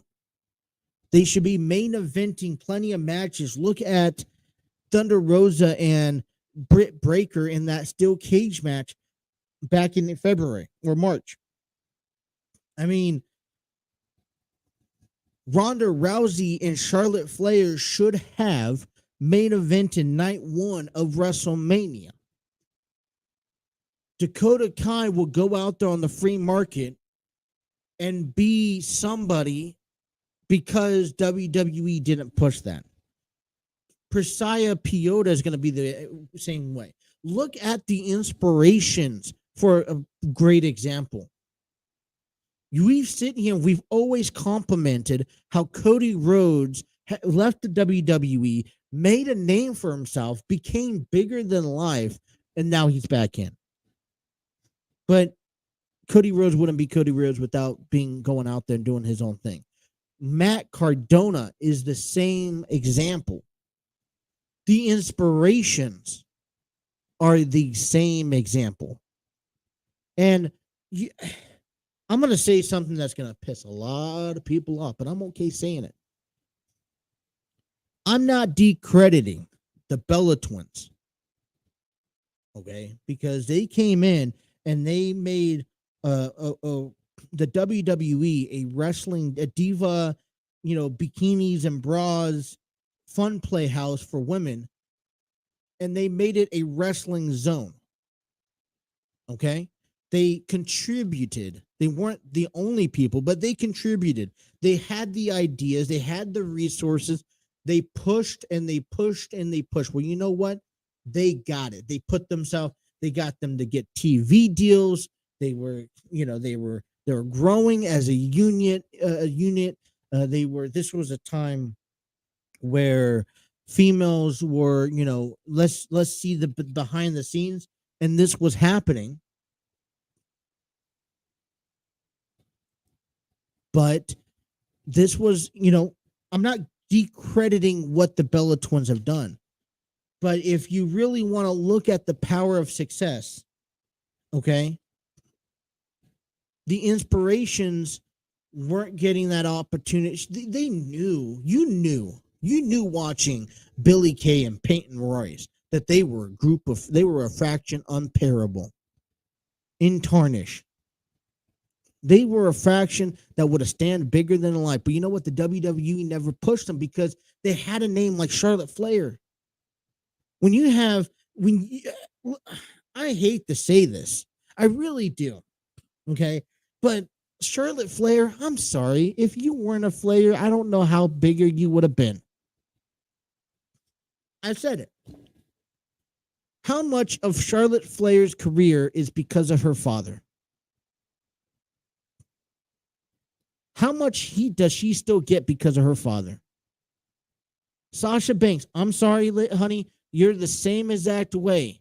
Being a cousin, the Snoop Dogg doesn't, I'm sorry, it shouldn't give you the right to do whatever you want. And you know what? Unfortunately, Bayley and Becky Lynch, now they're very talented, but because they followed your footsteps and they joined you, that's how they got to the top.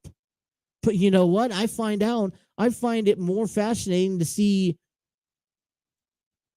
I'm more fascinated to see Becky Lynch and Bayley perform more than Sasha Banks and Charlotte Flair. Natalya has not been handed everything.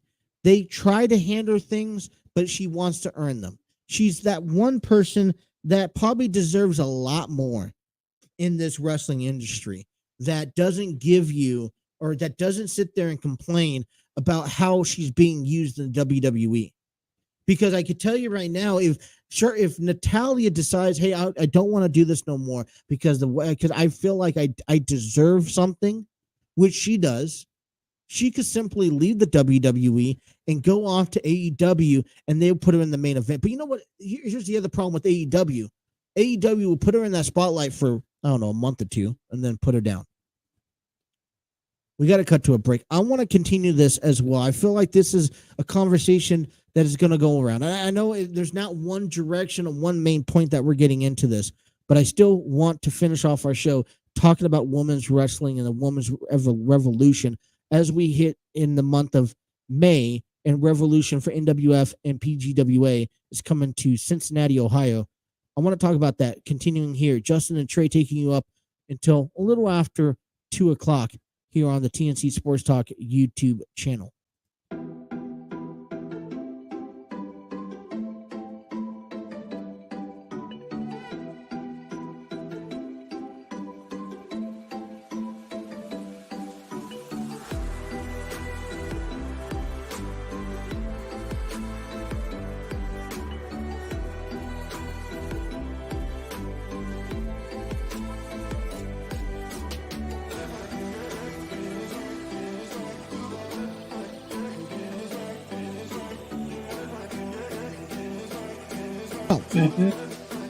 Moving out here closer to the Cincinnati area, the local team is the Cincinnati team, right? Therefore, I've been told from like the fall time, you have to at least support your local team, the local team, which I'm like, okay, that's fair. It's not the rivalry to the Rams, so I'm not like, why? Because, I mean, me was trying to support the Seahawks and the 49ers. No. And so when they won the AFC NFC championship game and they're going to fight, figured out that the team that I root for and the team that I support are going to the Super Bowl, it's a win-win for me if you think about this. And so I jumped on. You saw the Joe Burrow jersey because I let Justin borrow it at the Super Bowl party that we had. And this one came in on Monday, and I told the guys at work, I was like, listen, I'm going to wear the team who won to work. And no one gave me shit about it. I was happy. I was happy as a horse. Because we got a chance to see, I got a chance to at least support the team I won. And I will tell you this. I'm going to be honest with you. I wish that Merriman is not coming down. Sean Merriman's jersey is not coming down. This Cooper's Cup. I wish that the Bengals jersey was up there instead of the Rams. But I think I'm more impressed of the game just itself.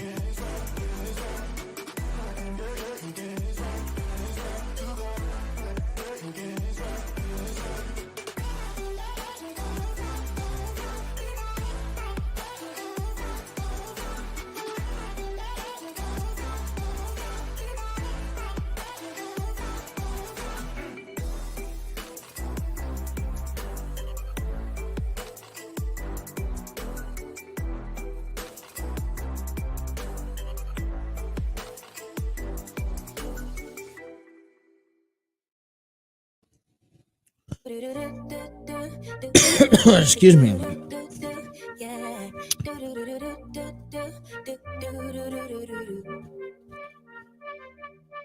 step forward, two steps backwards, yeah. All right, Justin and Trey here on the TNC Sports Talk YouTube channel. You know, I want to talk about, just kind of rip off on this here as we continue our conversation from just a few moments ago before our break. You know, women's revolution. You take a look at Naomi, Natalia, for a prime example, who has descended down in the Heart Foundation wrestling program. And like I said, nothing's handed to her. Tamina, same way. And which kind of brings me into my next point, because Dana Brooke and Tamina, now, I like to think that R-Truth was doing a decent job kind of making that 24 title open. Now, let's be honest here. I don't like the idea of this 24 title being a 24 title. Although they made it unique and they made it different from each other. But I'd really rather just see a title that is defended on each and every show. And right now they've only put it on Raw. I would like to see this title being defended on Raw, SmackDown, Main Event, NXT also. Let's not forget about them. But what we have seen is, but lately, you know, they've taken people like Dana Brooke, very talented, that woman athlete, who probably, you know, listen, let's face it, has not been or wouldn't have not have been, you know, put into this position on television if it wasn't for this 24/7 championship right now. Right now, you're also seeing Tamina, who I don't care who she is. She deserves to be at the top of her game. And she just doesn't, we don't see that. Okay. We're seeing these two incredible female athletes being washed away to the wayside because, all right, so now I just don't know what's going to happen to these titles right now. We're starting to see what's going to happen to Nikki ASH. When I'm going to say to these titles, I mean Dana Brooke and what's going to happen to Dana Brooke and Tamina, because realistically, Tamina and Akira Tozawa, as much as there's just so much awkwardness in between them, and I'm starting to feel unsettled, uncomfortable seeing that. And I don't know about you, tell me if I'm wrong, but you're starting to feel uncomfortable seeing these two people kind of pretend that there's a relationship there. Reggie and Dana Brooke is Reggie and Dana has zero chemistry. And I kind of feel like the WWE has now portrayed more Dana as a diva. And I tremendously hate seeing that word.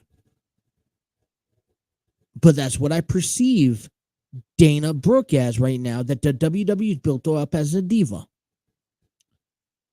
Okay, we haven't seen Carmella or Zelina Vega much as of late.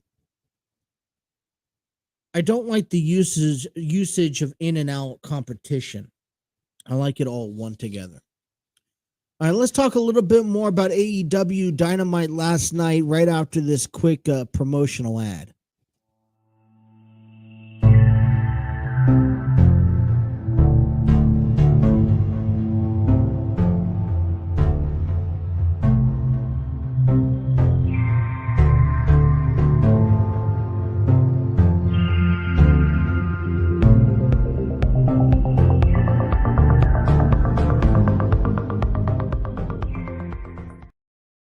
All right, you guys can check out and support your future stars today at NWF Wrestling. See Adam Swayze, Rex, Sean Evans, Ella, Riley Matthews, Big Mama, and the Great King Time, plus a whole lot more as they show off their talent in Cincinnati, Northern Kentucky. Become a part of the NWF Army by heading on over to their weekly event. Find out more information at nwfwrestling.com. I say this because they have an event coming up in Ludlow coming up here at this weekend. A lot of great things. May the 7th. I believe the Rex will be contending for an NWF championship with Adam Swayze. So don't want to miss that out. And they also have that all women's event May the 28th. Definitely don't want to miss that out as well. Okay. So I wanted to talk. So we talked about Deonna Purrazzo and Mercedes Martinez. Purrazzo, she's won the title in Impact Wrestling back in January, but was unable to defend it at Supercard of Honor during WrestleMania weekend, leaving her off the first Ring of Honor event under Tony Khan's leadership. Martinez was booked against Willow to crown the interim champion and won. Okay. So now we have two champions, right? We had Deonna Purrazzo, who couldn't compete at that time. So Martinez and Willow competed to be the interim. Then Martinez won. She was able to force. I'm not going to go into it.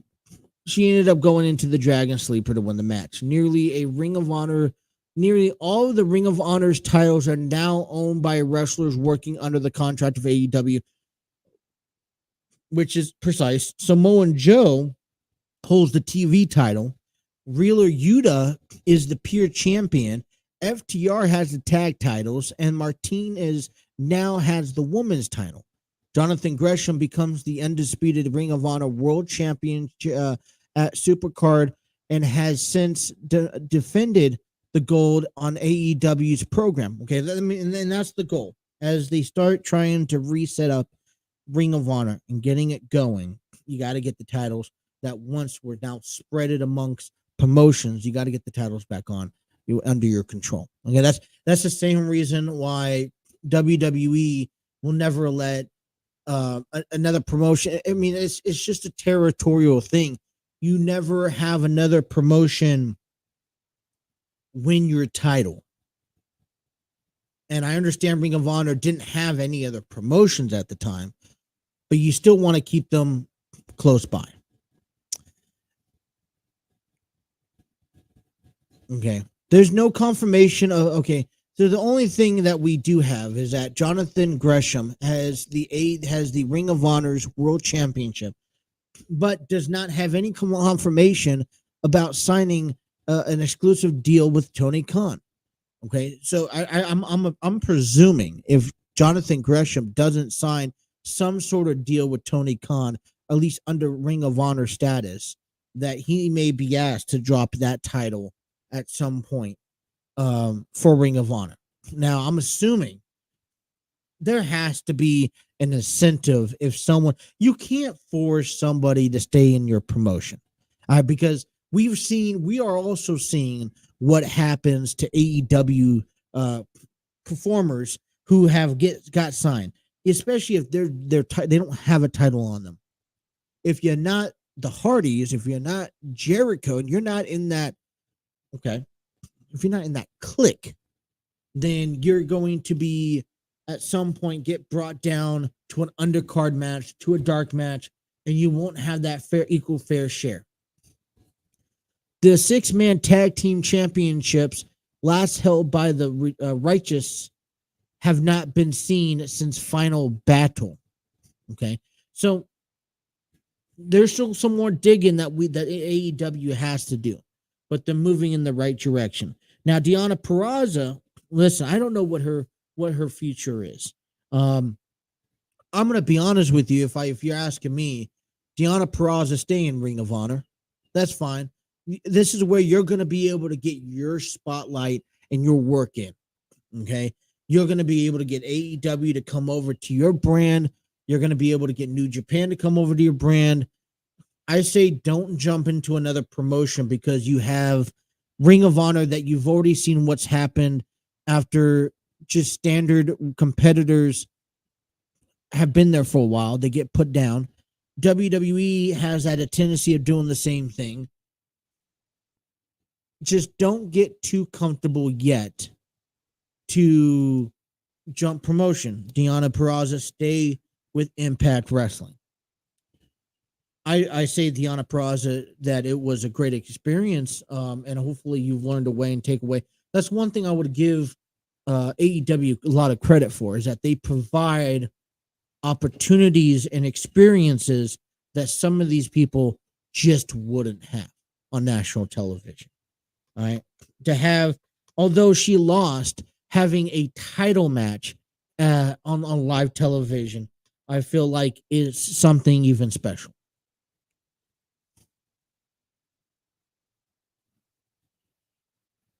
Khan has asked back at Supercard if he had any updates regarding the next Ring of Honor event and the future on TV.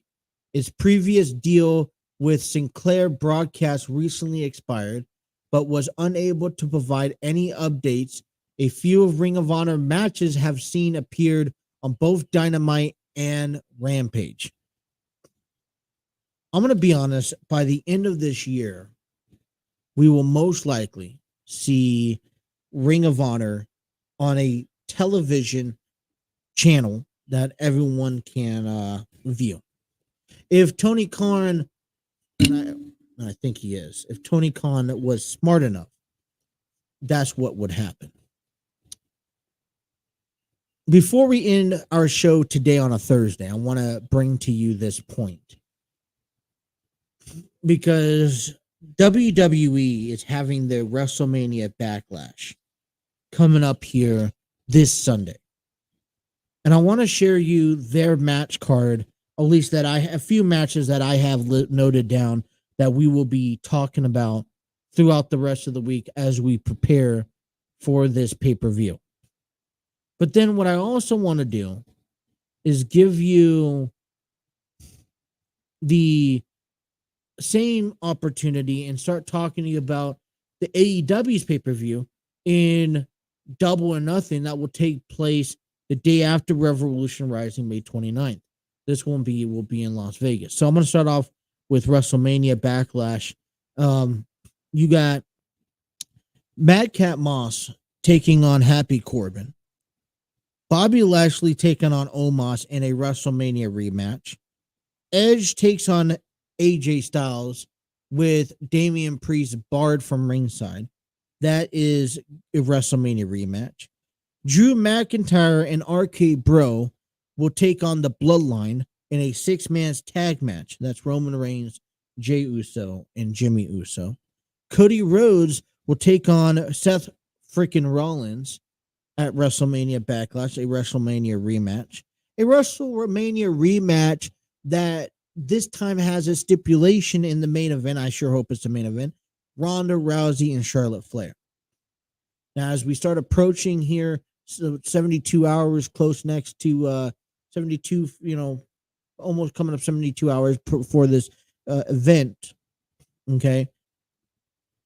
We will start breaking down each and individual matches.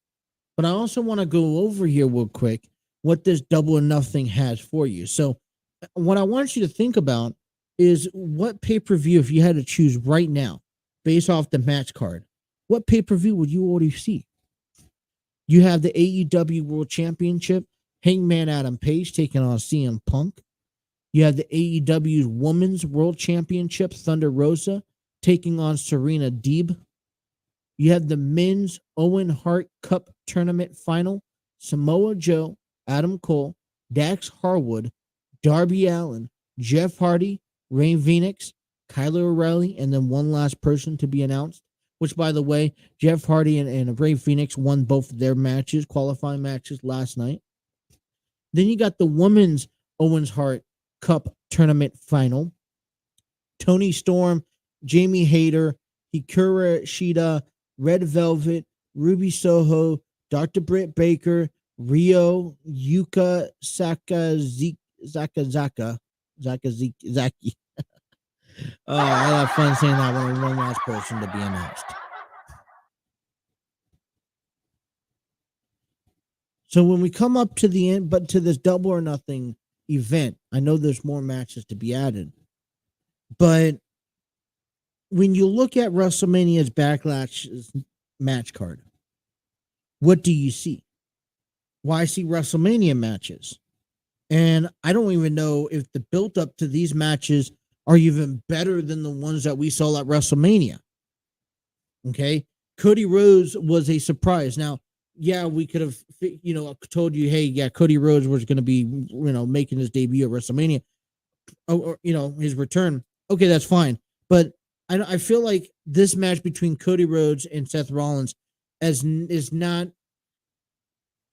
I don't know if they could beat the level of the match quality that they put on back at WrestleMania. Do you think so? I mean, I would like to know. Let me know. Let me know your comments down below.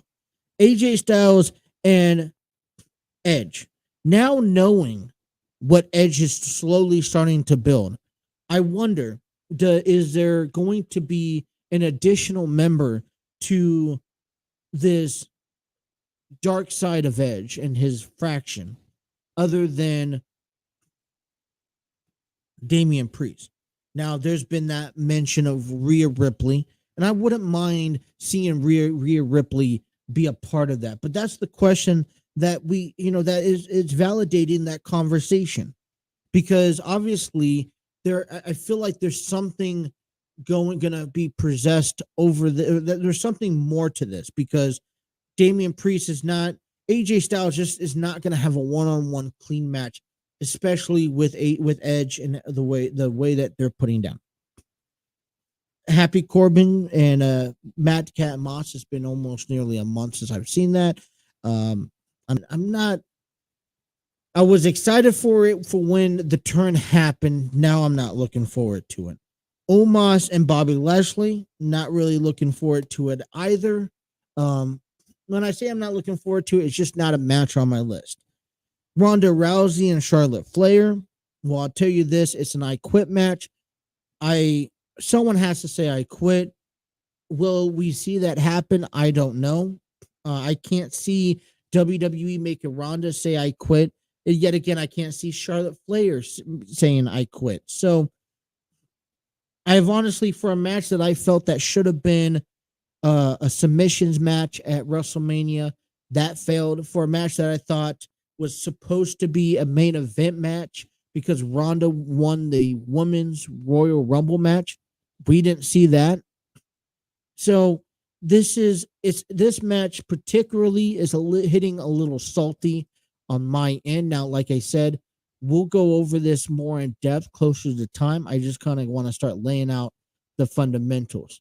But last but not least, because the unification match between the Bloodline and Drew and Arcade Bro was supposed to take place. Now it's, I feel like the WWE says, hey, we have to get Roman Reigns in a match. We don't want him in a one-on-one match in case he is hurt or is too quick. We already know. I thought personally Shinsuke would have been a great first opponent after WrestleMania, but we're seeing Drew McIntyre. But now they're thrown into a 6-man tag match just to see that happen. So, Reds and Brewers, check them out today. You got the Stanley Cup Finals continuing. 4 games today, starting at about 7, Boston Celtics and the Carolina Hurricanes. That's all the time we had for you today. Thank you guys for tuning in. I am Justin. I'll be back with you guys here at 10 o'clock or at 12 o'clock, high noon tomorrow to kick off the weekend. On behalf of myself, the entire team of the TNC Sports Talk crew, you guys have yourself a wonderful day. We'll see you guys tomorrow. Take care.